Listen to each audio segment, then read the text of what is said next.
여러분 안녕하십니까? 오늘은 계속해서 창조적 자아 실현, 자아 형성에 관한 말씀을 계속 드리도록 하겠습니다. 이 대주제가 새 생명, 새 생활 시리즈입니다. 이것을 바르게 여러분이 알아간다면 여러분 마음속에 내면에 얽혀있는 상처와 아픔과 이런 모든 문제들이 하나님의 말씀으로 그 원리 속에서 깨끗하게 치유될 줄 믿습니다. 오늘은 부정적 자아 형성의 문제를 어떻게 해결할 수 있는가, 이런 부분에 대해서 한번 말씀을 나누겠습니다. 오늘은 제가 도표를 하나 보여드리겠습니다. 이 도표를 보면서 재미있게 우리 안에 내면의 문제를 어떻게 해결할 수 있는가, 내면에 깔려있는 문제가 진짜 원인이 무엇인가, 이것에 대해서 한번 상세하게 살펴보도록 하겠습니다. 어떤 올드미스 자매님이 한 분이 있었습니다. 나이가 들어서 결혼 문제에 있어서 엄청난 심각한 난관에 부딪혀 있습니다. 늘 그것 때문에 고민입니다. 아직 사귀는 사람도 없습니다. 명절 때가 되면은 또 부모님 뵈러 가기도 싫어합니다. 친척들을 만나기도 싫어합니다. 그 심정 이해하시겠죠? 자, 이 올드미스 자매님에게 있는 이 자아 형성의 문제, 자아 실현의 문제를 한번 오늘 이 도표를 보고 하나씩 풀어나가겠습니다. 먼저 이 자매님이 갖고 있는 표면적 문제가 무엇입니까? 사람들을 만나기 싫어합니다. 늘 사람들과 같이 둘러싸여 있어도 격리되는 느낌입니다. 모든 삶의 장에서 늘 좌절을 경험하곤 합니다. 무슨 일을 시도하면 실패를 경험합니다. 그 마음속에는 원망이 짙게 깔려 있습니다.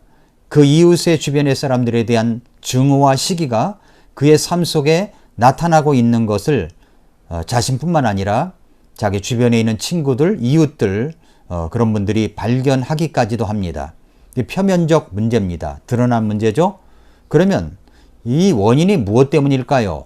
이 원인, 표면적 원인이 무엇인가를 살펴보겠습니다.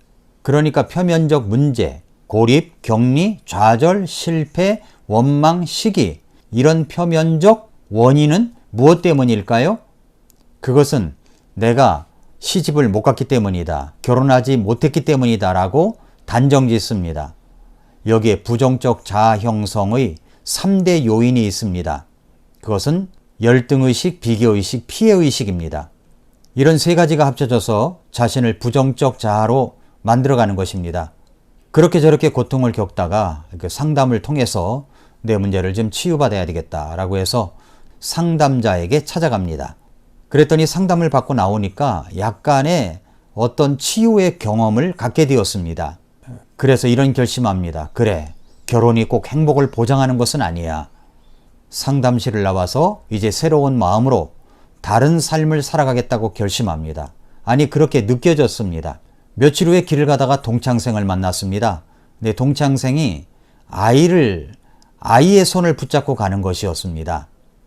여러 가지 이야기를 나누다가 헤어지고 나서 이 자매님의 마음속에 또 이런 생각이 들었습니다. 야, 나는 왜 이렇게 살아야 하는 거야? 그 동창이 한없이 부러웠고 시기도 났고 질투도 났습니다. 다시 저 밑바닥에 깔려있는 이 감정의 찌꺼기가 올라오는 것 같이 느껴졌습니다. 이것은 그 마음속에 아직 문제가 해결되지 않은 것입니다. 아직도 감정의 문제가 남아있는 거죠. 아직까지 부정적 자아 형성의 3대 요소, 그 요소가 그대로 남아있습니다. 열등의식, 비교의식, 피해의식입니다. 이 자매는 표면적 문제가 있어서 표면적 원인을 해결하면 될 것 같이 느껴졌지만 그렇게 되지를 않았습니다. 무엇 때문일까요? 바로 내면적 문제를 들여다봐야 됩니다. 그 내면에 무슨 문제가 있었던 것인가? 그것은 자신의 갈등과 문제에 대한 하나님께 대한 원망이 있었습니다. 하나님이 계시다면 나를 왜 이렇게 방관하신단 말인가? 하나님이 계시다면 하나님은 왜 나를 이렇게 만드신 거야? 그렇게 생각합니다.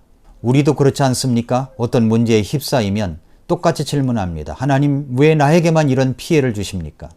왜 나만 이렇게 못 살게 되어 있는 것입니까? 왜 나는 하는 일만 안 될까요? 하나님께 대한 원망, 실망, 좌절, 이런 것들을 갖고 있습니다. 이것이 바로 내면적 문제입니다. 하나님에 대한 원망, 삶에 대한 좌절이 그 안에 숨겨져 있기 때문입니다. 그러면 내면적 원인, 이 자매가 갖고 있는 진짜의 내면적 원인은 무엇 때문이었을까요? 그것은 하나님을 모르거나 하나님께서 나를 향한 하나님의 뜻을 모르기 때문에 그렇습니다. 우리의 진짜 원인은 바로 이것입니다. 진짜 하나님을 모르기 때문에 일어납니다. 하나님의 뜻을 우리가 헤아리지 못했기 때문에 일어날 수 있습니다. 참으로 하나님을 신뢰한다면 하나님은 자기 자녀에게 가장 좋은 것을 주시는 분으로 신뢰한다면 외적으로 허용된 어려움들을 우리는 다르게 해석할 수가 있습니다. 우리의 모든 문제를 이렇게 해서 대입을 해보시기를 바랍니다. 표면적 문제가 무엇입니까? 나를 고립시키고 격리시키고 좌절하게 만들고 실패를 하게 만들고 원망과 증오와 시기가 일어나게 하는 것이 무엇입니까? 그것이 바로 표면적 문제입니다. 표면적 문제 안에는 표면적 원인이 있습니다. 알고 보니 나의 열등의식, 비교의식, 피해의식 때문입니다. 내면적 문제가 무엇입니까? 그것은 바로 하나님께 대한 원망과 불신 때문이라는 것입니다. 그래서 삶에 대한 좌절이 있었던 것이죠. 진짜로 내면적 원인은 저 깊고 깊은 곳에 숨어 있었던 문제의 원인은 바로 하나님을 몰랐기 때문입니다. 하나님 뜻에 대한 무지 때문이었습니다. 그 하나님의 뜻을 내 마음속에 받아들이는 순간 우리의 모든 갈등과 문제는 해결받을 수가 있습니다. 여기에 말씀의 놀라운 능력이 나타나는 것입니다. 이렇게 되면 쉽게 나의 내면의 문제와 치유가 일어나는 것입니다. 그래서 우리는 자아성찰 도표를 이렇게 참고하시면 좋습니다. 자아성찰 보십시오. 여기에 4가지 자아가 나오죠. 표면적 자아는 나도 볼 수가 있고 타인도 보는 겁니다. 그러나 맹목적 자아는 타인은 보는데 나는 못 보는 겁니다. 숨겨진 자아는 나는 볼 수 있는데 타인이 못 보는 겁니다.